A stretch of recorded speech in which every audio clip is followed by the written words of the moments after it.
Hola, ¿cómo andan mis nenas y nenes lindos de quinto? Bueno, espero que hayan tenido un hermoso fin de semana y un excelente día del niño, lleno de amor, de regalos y sobre todo mucho, mucho afecto, que es lo que más necesitamos. Esta semana vamos a trabajar con significados metafóricos. Son cosas que no tienen que ver una con la otra, o bien sí se parecen en algo y por eso nos ayudan más a la comprensión. Sí, un poco difícil, ¿no? Bueno, ahora lo vamos a explicar mejor. Como ya están grandes, más maduritos y son capaces, ya podemos hablar en un sentido metafórico. Y esto seguro que requiere de ustedes un poco de esfuerzo en la comprensión. Un buen precalentamiento fue el Principito, que estaba lleno de metáforas, ¿sí? Pero ustedes no hacía falta que lo lean de ese modo, sino entendiendo lo más literal. Después, cuando sean más grandes, van a entender, por supuesto, las metáforas. Anteriormente ya habíamos hablado del lenguaje connotativo y denotativo. Cuando aprendimos, ¿se acuerdan los textos informativos? Las noticias, las crónicas periodísticas, la nota de opinión, la publicidad. Bueno, ahí trabajábamos estos diferentes tipos de lenguaje. Siempre repásenlo. También habíamos hablado en otras oportunidades sobre el lenguaje implícito y explícito. ¿Sí? Vimos las relaciones de significados y aprendimos sus diferencias y cuándo se usan. Si no te acordás esos conceptos, volvelos a repasar. Fíjate, viste como que es algo que quiere decirse pero no se termina de decir, como que muestra algo. ¿Ves? En este caso, por ejemplo, está mostrando como que si usamos mucho papel, lo verde de nuestro continente puede desaparecer. Está implícito, no lo está diciendo, ¿sí? Es una cosa que vos lo estás viendo, como el equilibrio entre lo que pensás y lo que sentís. No está escrito, pero es una deducción que vos terminás de hacer, ¿sí? Bueno, cuando alguien nos habla o nos escribe con el propósito de comunicarse, es probable que esa comunicación no siempre sea efectiva y exitosa, ¿sí? Que no haya comunicación. Entonces, a veces uno no llega a comprender lo que el otro nos quiere decir o uno no se logra expresar porque no tiene los recursos para hacerlo o bien entiende otra cosa, ¿sí? Cuando nosotros percibimos algo, lo que vemos son como signos. Pueden ser objetos, palabras, lo que ustedes quieran, ¿no? Que van como decodificando en su cabecita. Y para comprender algo, lo primero que hacemos naturalmente es apropiarnos de esos signos para darles un significado, o sea, buscar algo en mi cabecita que tenga relación con lo que ya conozco para darles un sentido ¿para quién? Para vos. Es decir, algo que ya a nivel interno yo pueda relacionar con lo que ya sé o conozco para darle un concepto, ¿sí? Entonces lo puedo nombrar. ¿Se acuerdan cuando vimos las cosas por su nombre? ¿Qué es eso del nivel conceptual? Que yo sé cuál es su significado. Es ese proceso, digamos, semiótico de construcción de los significados que se van ampliando en nuestra mente, van creciendo la cantidad de palabras a medida que sos más grande, lees más y estudias, tu diccionario mental se va ampliando. Cuando uno habla, las personas tienen como un tiempo para interpretarte y cada uno lo va comprendiendo como puede y con lo que sabe, ¿sí? Con los recursos que uno tiene, con los que cuenta. O sea, cuantos más conceptos vos tengas, más rápido vas a entender.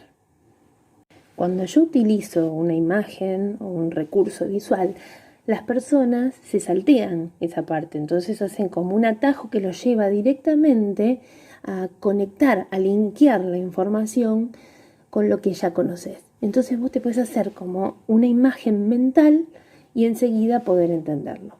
Hay una teoría que te puede ayudar a comprender un poco más, que tiene que ver con cómo comprendemos, ¿sí? Y es hacer una analogía con una cebolla. ¿Vieron que adentro tiene como capitas? Una adentro de otra, así en forma concéntrica. Bueno, una analogía es como comparar. A ver, comparemos cómo aprendemos con una cebolla.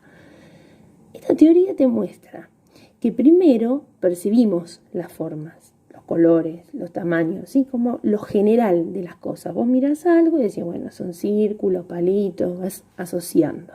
¿Qué es lo primero que te viene a la mente?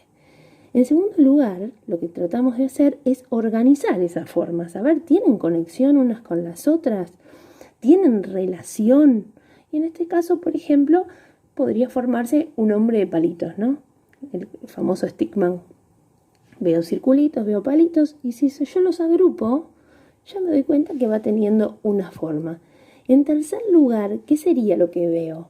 Ya veo una persona, ¿sí? Es más, hasta si le voy dando forma, digo, una persona caminando, una persona corriendo, una persona cantando, ¿sí? Así también funcionan los emojis, ¿no? Bien geométricos. Vos fíjate, un par de cuadraditos, unos rectángulos, un circulito, ahí ya veo un auto.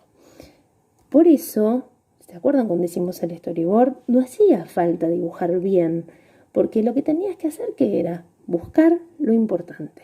Entonces, ¿se acuerdan que trabajamos bastante con eso?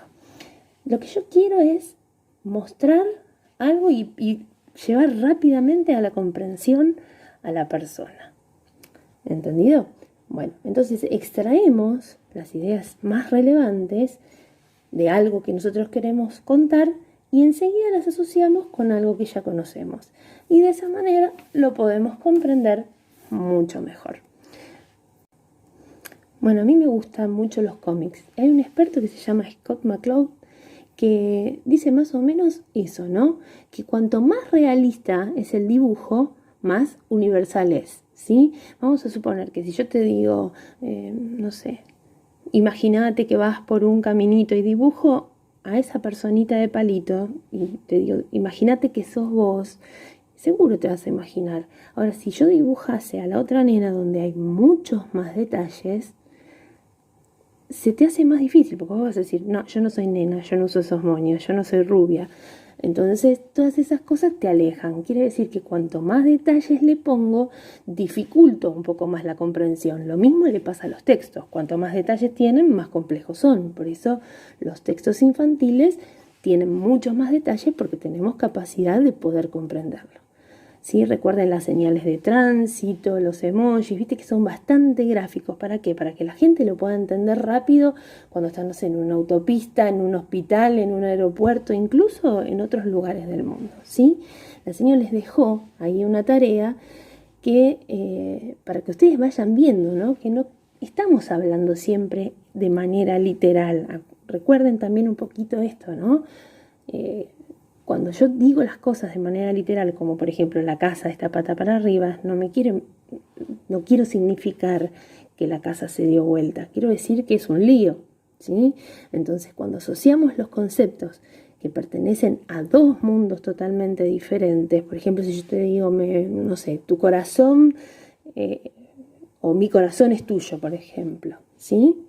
No quiero decir que voy a llamar a un cirujano para que me lo saque y te lo puedas guardar en una cajita. Lo que estoy queriendo decir es algo más metafórico y se entiende, no hace falta, porque ya tenés la madurez suficiente para conocer que lo que yo te quiero decir es que te lo entrego, que yo voy a poder dar todo de mí para que vos estés bien, por ejemplo, ¿sí? Entonces, cuando uno habla de manera literal, en sentido literal, ese sentido viene bien cargado, bien de conceptos, ¿sí? Deriva bien del significado denotativo de la palabra, directo, llano, recto, así tal como está en el diccionario. Acuérdense que, por ejemplo, en las noticias no podemos darle tanta connotación. Quizás a un título para que sea atractivo para los lectores y que ingresen a la noticia, al cuerpo de la noticia, pero generalmente tiene que ser bien lineal y literal, ¿sí? En ese sentido, el lenguaje literal no tiene lugares para distintas interpretaciones. Lo que yo tengo que hacer es entender perfectamente la información que se me está dando, ¿sí? Acá en este caso, bueno, estamos jugando un poco con el lenguaje. Ha perdido la cabeza, sí, porque claramente no la tiene. O cerrá el pico, le está cerrando el piquito, literal. Pero nosotros sabemos que si usamos esas frases en otros contextos, obviamente van a tener otro significado. Las metáforas se usan en todos los géneros literarios, pero muchas veces las utilizamos en el lenguaje coloquial, en el lenguaje de todos los días, ¿sí? Si uno mira, por ejemplo, en esta, dice jugo concentrado, lo que está queriendo decir es que va a extraer el néctar, la esencia, la pulpa, el sabor más concentrado y definido de la fruta. En cambio, cuando dice en el otro jugo concentrado, está haciendo alusión a la concentración, a la atención, a mantenerse en foco. Nosotros trabajamos con estas relaciones de significado y vimos los sinónimos, entonces podemos entender que al jugar con esas palabras en la literatura son interesantes. Cuando digo tarea para casa, no es que la va a realizar mi edificio, sino que la tengo que realizar en mi hogar. Cuando yo digo viajo como sardina en lata, ¿sí? Está haciendo una analogía, una comparación. Vos cuando abrís una latita de sardinas, ¿cómo las ves? Todas apretaditas, todas juntitas. Y cuando vas en el transporte público, que es de metal, y estás todo apretado, viste, como que uno se siente de ese modo. Entonces, una palabra o un grupo de palabras se pueden utilizar con un significado propio, o sea, en sentido literal, ¿sí? Como vimos antes, cerrar el pico y le está apretando el piquito para que no hable más o no cante más. O con un significado diferente al suyo, en sentido figurado o metafórico, ¿sí? Ustedes pueden mirar el video tranquilo e ir viendo. Cuando yo, por ejemplo, digo que algo no sé, si veo a alguien me derrito, no es literal que me voy a deshacer, sino que quiero decir que me ablanda, ¿no? Que me puede. Entonces, todas estas metáforas, que son juegos del lenguaje, son muy interesantes para tenerlas en cuenta, no solo en el lenguaje diario y poder analizar cómo comprendemos, sino también cómo las vamos a utilizar luego en la literatura. ¿Sí? Cuando uno dice el pez por la boca muere, y sí, claramente sí, porque es por donde va a tomar el anzuelo y lo van a quitar del agua. Sentirse como pez en el agua, ¿qué significa? Estar en tu propio hábitat, donde vos conocés, donde te sentís cómodo, ¿sí? Cerrar el pico, bueno, esto la vimos, o que trabaja como una hormiga, ¿sí? Es una persona trabajadora, perseverante. Memoria de elefante, ¿a qué hace alusión? Viste que el elefante tiene una gran memoria, recuerda mucho cada parte de la sabana donde se mueve, los árboles que estuvo, los que ya visitó, donde dejó, no sé, algún ancestro, tiene mucha memoria. Entonces, cuando alguien te quiere comparar con algo que tenga mucha memoria, ¿qué te remite? Al elefante, que es lo que más memoria tiene, ¿no? Alguien que es zorro, que es astuto.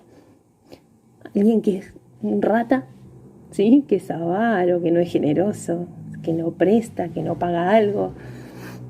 Cuando te dicen, sos una jirafa, que sos muy alto, o que tenés muy buena vista, ¿como quién? Como un águila, ¿no es cierto? Entonces buscamos cualidades que tenga alguien o dos cosas en las que se parezcan y las podemos comparar. ¿Sí? Cuando alguien tiene muy buen olfato dicen que es un sabueso, por ejemplo, y si hablan mucho son unas cacatúas. También tiene que ver con actitudes, no solo con aspectos físicos, ¿sí? Si yo me siento que no encajo en un grupo, que no estoy muy cómodo, me siento como el patito feo. En este caso me remite a un cuento, ¿sí? O sentirse como la oveja negra. ¿Qué cualidades tiene una oveja en general? Bueno, que es lanuda y blanquita. No quiere decir que si vos sos el raro de la familia o del grupo, tengas que tener muchos pelitos y blanco, ¿sí? Si no quieren decirte eso, que sos diferente, que haces las cosas diferentes. Entonces, una metáfora, recuerden que es un recurso literario, pero que también la usamos a diario en la vida cotidiana. ¿Para qué? Para que las personas puedan comprender mejor.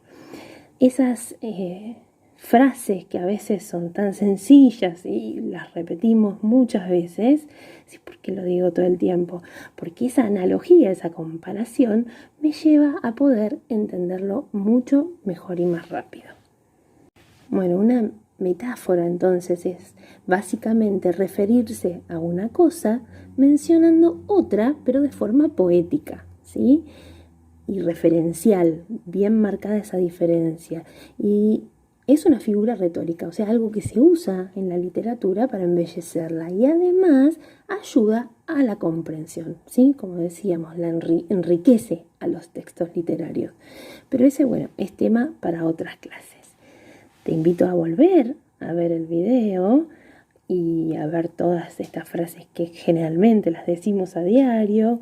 Y también desafíes a tu familia a escribir, a ver algunas, cuáles dicen en tu familia muchas veces, con cuáles hacen referencia, no sé, por ejemplo, cuando estás distraído, dicen, tenés la cabeza en la luna, o cosas así similares, ¿sí?